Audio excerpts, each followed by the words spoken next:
Hello student, welcome back from St. Paul's High School. My name is Khushbu Shukla, as you know that.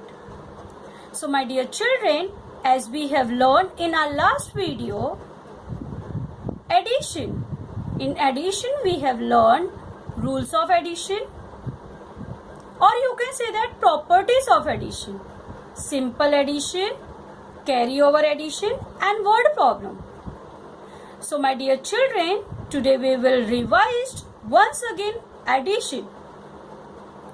After we have done revising, I will give you some questions to solve for your practice at home. Alright student, let's begin. Are you ready to learn once again addition?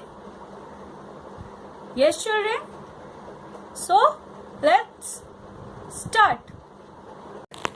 Okay children, first I want to ask you the question, what is addition?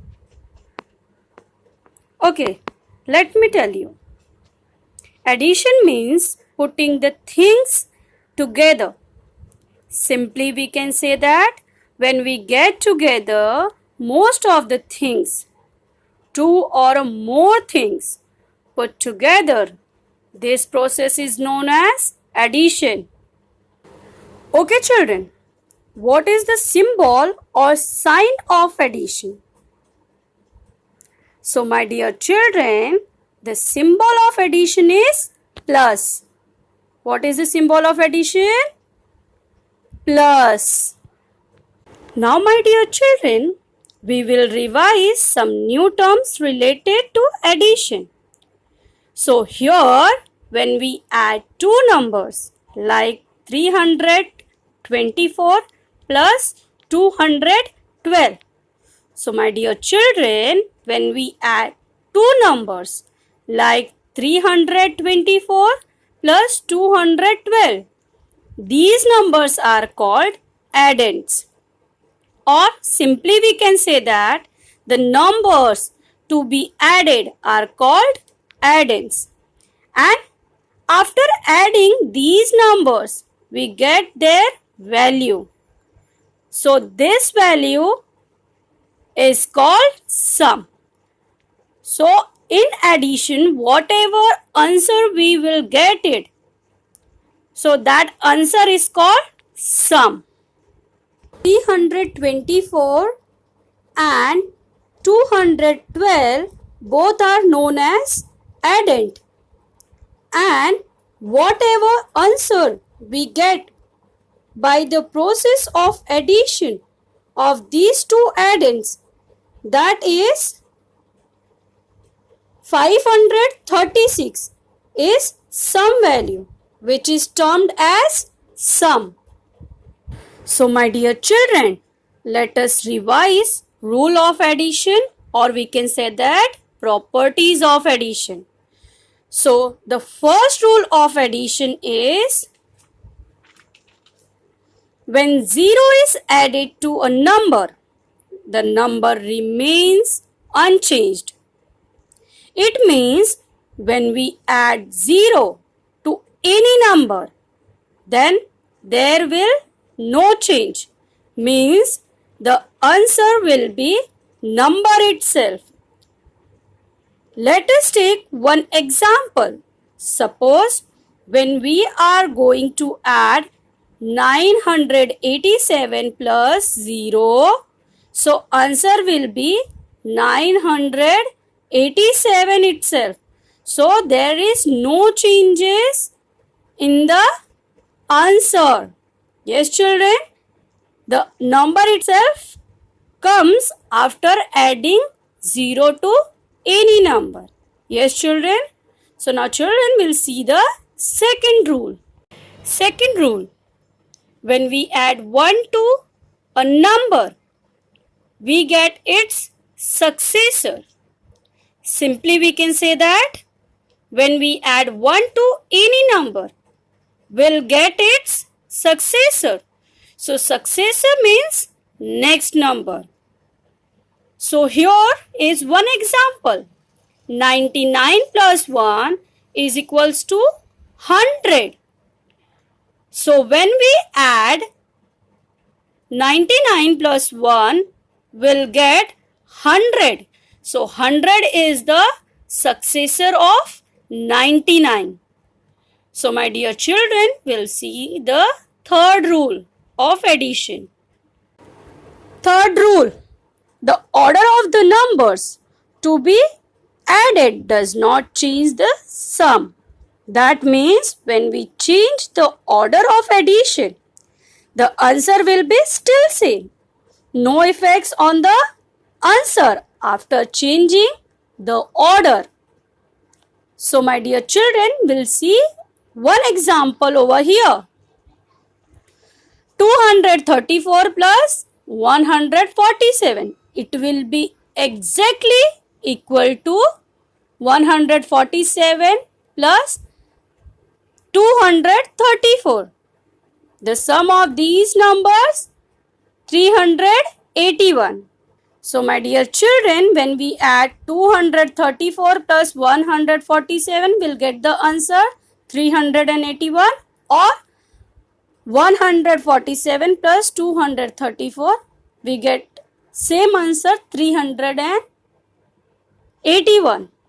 So my dear children, here we change the order, but the sum value we get it same.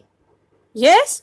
Now our children will see the last rule of addition.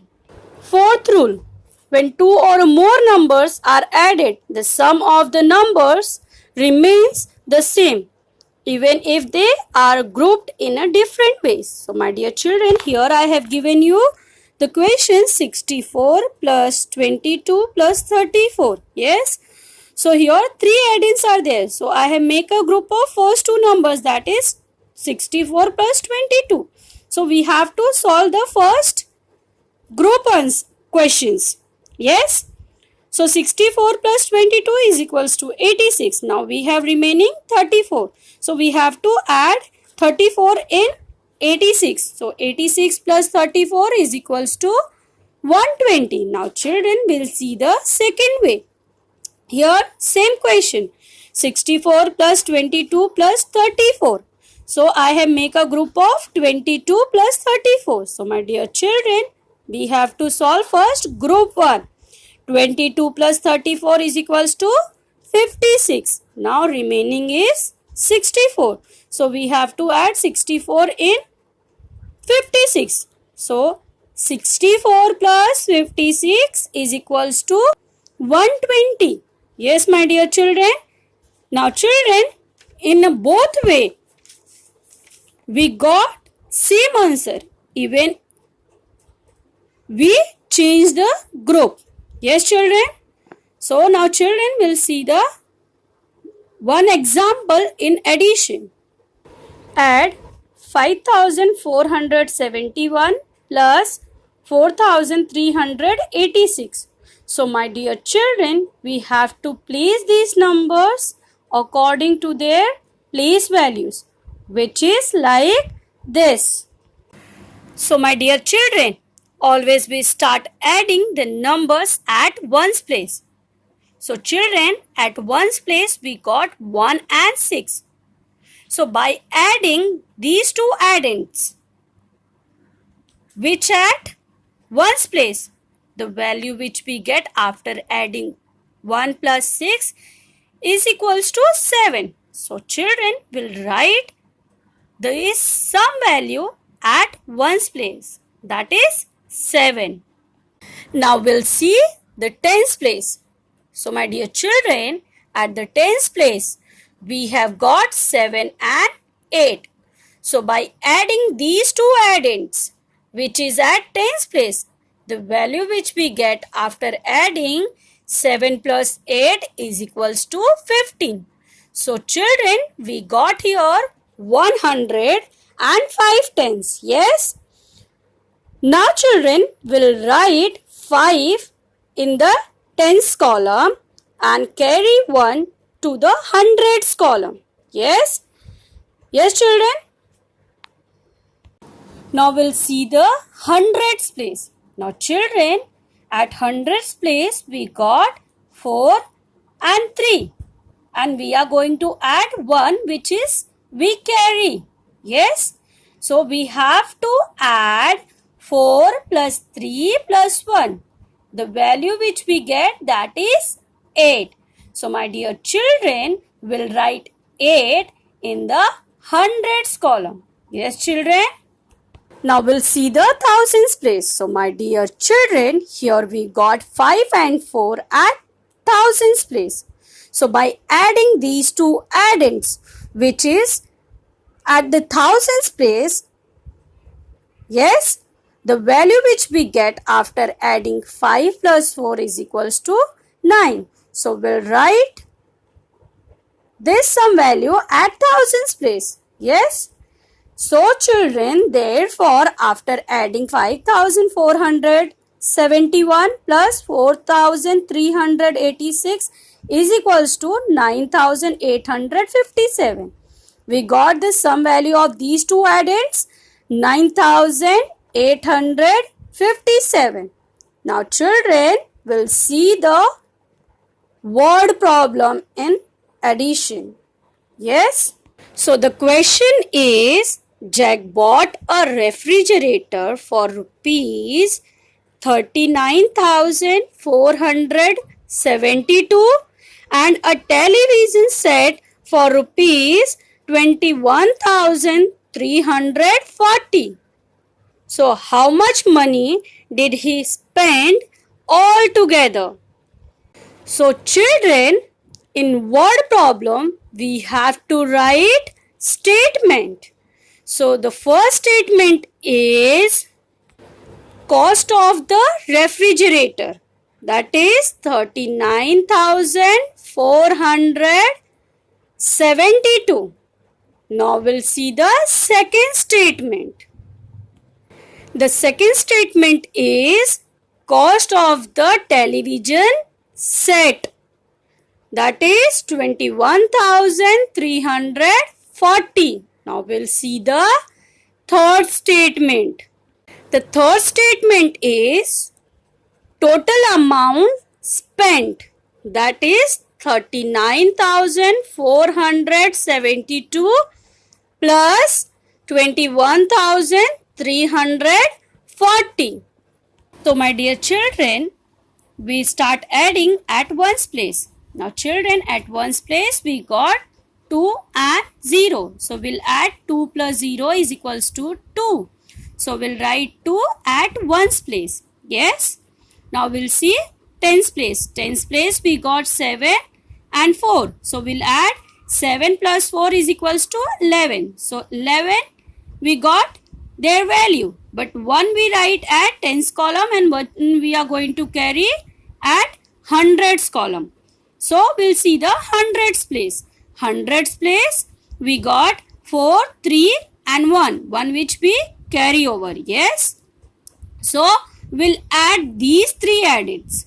4 plus 3 plus 1 is equals to 8. So 8 will write at hundreds column. Now we'll see thousands place. Now thousands place we got 9 and 1. So we'll add 9 plus 1 is equals to 10. So 0 will write in thousands place and 1 we are going to carry at 10,000s place. Now we'll see 10,000s place. 10,000s place we got 3, 2 and 1. 1 which we carry. Yes. So we'll add 3 plus 2 plus 1 is equals to 6. So 6 will write at 10,000s column. Yes children. The value which we get after adding these two addends, 39,472 plus 21,340, the value which we get, that is 60,812. Yes children. So the answer is Jack spent rupees 60,812 altogether. Now children, I will give you a few questions to solve at home as homework. So we'll see here. So my dear children, the first question is add the following. In the add the following, I have given you only 3 questions, children. So you have to write the number according to their place value. Yes, children. So the first question is 3742 plus 4137. Yes. Now the second question is 4386 plus 1001. Now third question is 5076 plus 3995. You have to solve these 3 at the following. Yes, children. Children will see the second question. The second question is write the correct answer. So here also I have given you only 3 questions and it's very easy. Okay. So the first question is 3786 plus 0. Second question is 9756 plus 1. And the third is 0 plus 4376. It's very simple and very easy. Yes, children. So the third question is solve the following. Question is there are 1200 passengers in train A. There are 1500 passengers in train B. So how many passengers are there in the 2 trains? Now children, you have to write statement, then solve the word problem. Okay, children? I hope you all are going to complete your assignment. Yes, children? So, my dear children, bye till our next video from St. Paul's High School.